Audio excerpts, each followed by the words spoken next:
So, Sophie, the Boogeyman, are you good? I'm good. Yeah? I'm great. Yeah. I'm empowered. Yeah, you're empowered. Well, I mean, listen, you got to be empowered when you fought off such a evil demonic spirit Yeah. in the house. Now, I know where you went to high school as a former Chicagoan. I know Evanston Township High School. I grew up in Hyde Park until I was 3, and then I moved to Evanston when I was like 14.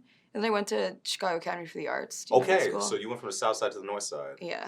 And Evanston. Like, your friends in this movie were like the biggest beeps. Like, I was like, what? Oh, it's horrible. I feel like the Boogeyman is the front. Like, the Boogeyman. Like, I felt the most anxious shooting those scenes because I just felt like I was transported back to high school, and that social anxiety and like the feeling of like you have to entertain people is it's a lot. So this is the thing, because at what point in the movie I was like, I'm more afraid of this one girl than this Boogeyman for you. So did you go to a place in Evanston Township High School when you were trying to act with these horrible girls? I mean, yeah, I feel like I was always naturally like outcast a little bit because I was acting and like in and out of school. People would be like, oh, Sophie's back. And I'm like, yeah, I am. I'm here. So that was like a little bit of a difference between me and kids. But I mean, it's such a big school too. Yeah, the school's massive. That you can find your people. You can find freaks or whatever. No, there's a little weird niche that you like. Like there's a table for everybody. That's Evanston, right? It's a little which bit is of great. everything. Yeah. So it's funny to me because there were two scary places in this. The house is scary, but then for you going through something, the loss of your mother, the school is scary because it's not a safe place either. It's not, and that's what makes her feel more isolated. Is like everybody, when they're trying to get close to her, like share their condolences, it pushes them further away. Yeah. And I feel like her friend is a good example of that. She like fakes this kind of empathy that is just so contrived and makes Sadie feel smaller and pushed away. For sure. And also then having to, try to run to your father who doesn't believe Who's a therapist. The irony of that, right? His feelings. That's very ironic. It is ironic. I found it funny that you were going to a different therapist. I'm going to go talk to your dad. I know, right? But I mean, I think that's interesting though, because it's so layered and it's unexpected too. Because you'd think with a therapist, he'd be like, emotionally available, but nope. Yeah, well, he's investing too much time in all the patients. I know.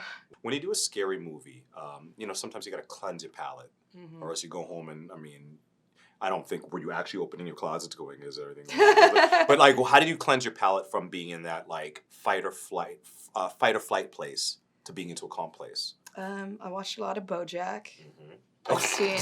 Okay, that is. Which is dark. I know. Everyone's like, that's like, okay, from one dark thing to another. No, but there's comfort in the darkness. Okay. Love that show.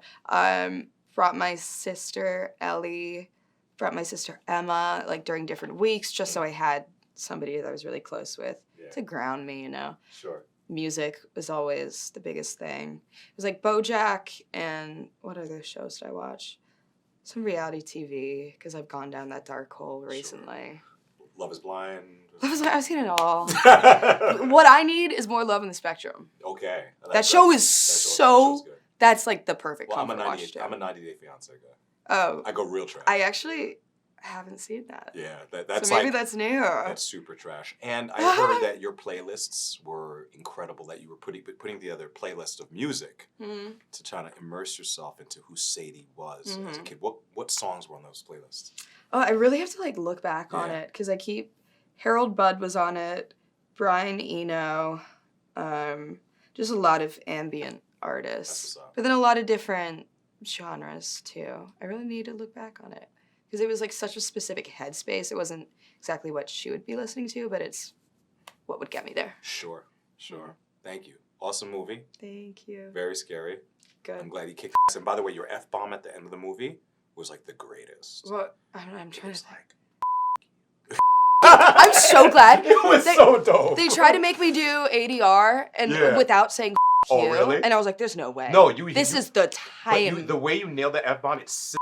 I loved it. It was like, I was like, yes, that's the one. Oh my God. Thank you. Good stuff. Thank you.